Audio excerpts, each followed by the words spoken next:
Hi Libra, welcome. So tingnan natin kung ano yung mensahe sa'yo. Be open-minded po, hindi halos lahat makaresonate. Thank you nga po pala sa mga nagsusubscribe, sa mga bumabalik. Maraming pong salamat. Give me the message for Libra. Ano yung mensahe sa'yo?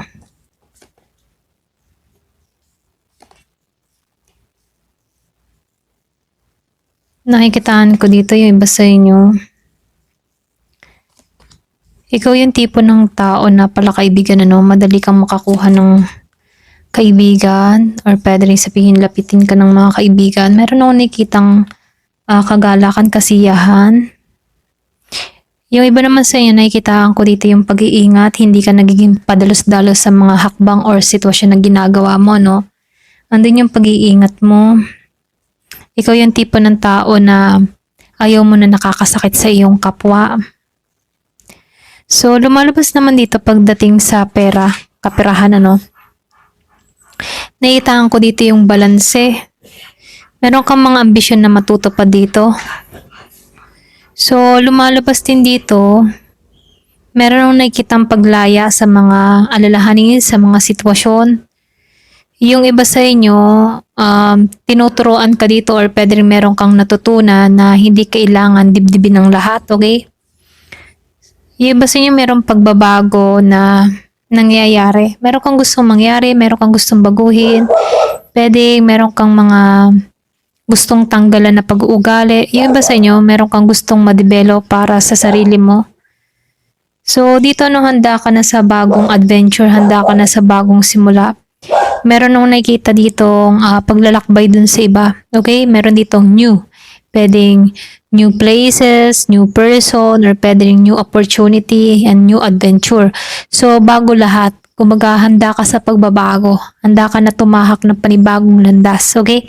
Yung iba sa inyo, pwedeng ito yung gusto mo mangyari or hinihiling mo dito. Okay?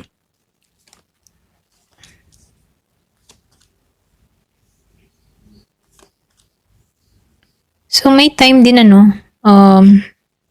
may time dito na gusto mong kumilos kaya lang merong pumipigil sa'yo. Alam mo yung ganun, meron kang gustong gawin, meron kang gustong aksyon na, sa action hakbang na gawin, lalo na sa mga plano mo, sa mga adhikain mo, gusto mo mangyari. Kaya lang merong time na may pumipigil sa'yo. Okay? Pero dito, handang-handa ka na sa bagong simula. Ito yung ninanais mo eh. Ito rin nakikita ko, malakas yung loob mo, hindi ka takot na humakbang or hindi ka takot na mag-try ng mga bagong experience. Nakikitaan ko dito yung tapang, okay? Tapang sa kalooban mo. Kaya lang may time, meron lang ditong pumipigil. Yung mga tipong nagdadalawang isip ka, okay? For example, for travel, niyaya ka ng mga friends mo. Andun yung pagnanais mo, pero merong pagdadalawang isip, pwede rin sabihin yung gastos, okay? So, merong pumipigil, hindi yung buo yung kalooban mo sa pag-alis, okay? Yung iba sa inyo.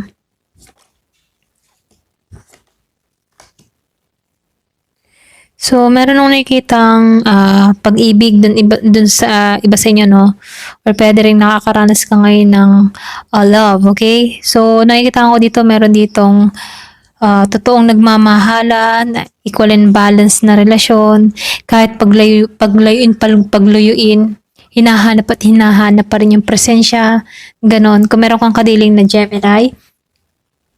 So, andun yung determinasyon ng tao na to. Meron tong gagawing hakbang, meron tong pagkilos. Okay?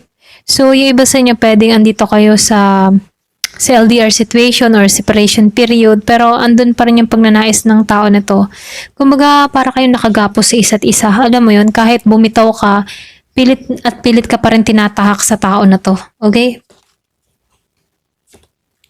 Wow, so meron nung nakikitang ibang bansa dun sa iba sa inyo. Meron dito maglalakas ng loob. Kumbaga magtiwala ka, Lalo na kung medyo nasi-short ka sa budget. Magtiwala ka, meron ditong malaking pagbabago na parating sa'yo. Lalo na sa finance mo, sa financial mo dito. Nakikitaan ko ng pagbabago. So, lumalabas din dito. Kailangan lang dito ng motivation. Kung may bala ka mag-travel, kailangan mo lang dito ng lakas ng loob at buo yung kalooban mo para sa pag-alis na to. Pwedeng iba sa inyo, gusto mo makalis ng bansa pero medyo may pumipigil, may pag-aalinlangan sa'yo, okay? So, dito, nakikitaan ko dito yung clarity, magkakaroon ka ng kaliwanagan or pwede rin sabihin, meron ka ng gagawing pagpapasya, okay? Para sa decision mo rito. Yung iba sa inyo, travel, ito rin nakikita ko. So, tingnan pa natin dito kung ano pa yung nais sabihin sa'yo. So, dito, lumalabas na ikaw yung tipo ng tao na may goal ka, okay? Goal-oriented ka. Meron kang gustong mangyari, meron kang gustong makamit. Dun ka nakatuon, okay? So, dito, nakikitaan ko dito, yung iba naman sa inyo, meron kang pakaramdam dito na merong pangkulang sa buhay mo, lalo-lalo na kung ikaw ay loveless. So, kung ikaw ay walang trabaho, or feeling mo walang nangyayari or lagi na lang na paulit-ulit ang nangyayari sa buhay mo. So, meron kang mga nais, meron kang gustong mangyari or meron kang gustong marating dito. Ito rin nakikita ko, no? So, pagdating naman sa kaperahan mo, feeling mo dito, hindi pa sapat. Hindi pa sapat yung kita mo, hindi pa sapat yung ipon mo or alam mo yon, meron ka pang hinahanap na mas hihigit pa, okay? Kaya yung iba sa inyo, nakikita ko dito, mas nakatuon ka sa mga goal mo sa buhay, okay? So dito, meron akong nakikitang umalis sa buhay mo. Yung iba sa inyo, meron ditong tao na umalis sa buhay mo. Ayan, meron ditong Year of the Dragon. Yung iba sa inyo, pwedeng meron kang kadiling na Year of the Dragon. Merong inalisan, merong umalis sa buhay mo. Pero kahit may umalis sa buhay mo, meron naman papasok na bago, okay? Yung iba sa inyo, pwedeng meron kang makilala sa ibang bansa or pwedeng taga-ibang bansa to. O pwedeng online, okay, na kung saan magiging importante to sa buhay mo. So, dito, lumalabas din dito na may time na frustrated ka, no? Gulong-gulo. Pero ganun pa man, sinasabihan ka dito na yung mga nararanasan mong experience, marami kang matututunan diyan, okay? Gawin mong aral yung mga naging experience mo sa buhay. So, meron ditong torch. So, dito, yung iba naman sa inyo, ginigising ka for spiritual, okay? Spiritual awakening. So, dito pumapasok yung enlightenment, kaliwanagan sa sitwasyon. Yung tipong awareness sa mga bagay-bagay, lalo-lalo sa mga kinikilos, okay? At maging sasabihin natin sa ating kapwa. Nagiging ka ng maingat kasi dyan pumapasok yung maturity. So, nakikita ko rin dito, yung iba sa inyo, nagkakaroon ka na pang-unawa sa sitwasyon kung bakit mo nararanasan ito, okay? So, meron lang ditong rat. Yung iba naman sa inyo, hindi inaasahan, ano. Kahit ano pa rin yung kabutihang ginagawa mo, meron pa rin naiinis sa'yo, okay? Alam mo yun, kahit wala ka namang ginagawang masama dito, meron pa rin kumikilos behind your back, okay? Yung iba sa inyo, against siya sa'yo.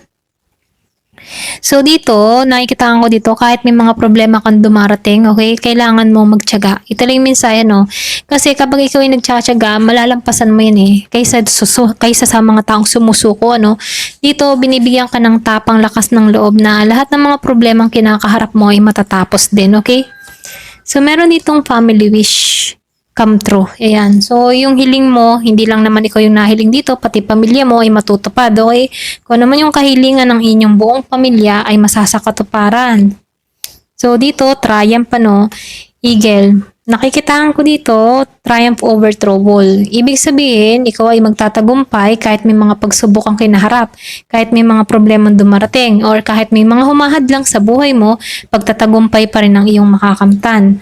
So, fly. So, dito, yung iba naman sa inyo, pinag-iingat ka. Kumbaga, meron ditong sakit, okay? Or pwedeng meron kang mga iniindang karamdaman or meron kang nararanasan na kakaiba sa iyong sarili. So, ito na yung time for pa-check up. Ayan. Ito na yung time for cleansing. Yung iba naman sa inyo. Or detox. So, nakikita ko dito, yung iba sa inyo, na meron kang mga iniindang karamdaman, ito na yung time para pagtuunan mo naman ng pansin yung kalusugan mo. So, merong December, yung iba sa inyo, pwedeng importante itong December. Kung ano man yung mangyayari sa December, idalangin mo to, okay? Kasi dito, pwedeng positive or negative to kung ano meron darating sa December. Pero ganun pa man, sa tulong ng dasal, pwede pang maiwasan kung ano man yung mga darating na negatibo, pero mas mainam positibo itong dumating ngayong December, okay? So, dito, no, feather. So, nakikita ko dito, meron kang taong hindi sincere, okay? Pwedeng pinanganak to ng December, ayan, kung meron ka mga kakilala na ganyan, ano. So, meron itong tao sa paligid mo na hindi sincere. Meron siyang mga pag-ugali na hindi kaya-aya sa'yo. Ayan, kung meron ka mga kilala, okay?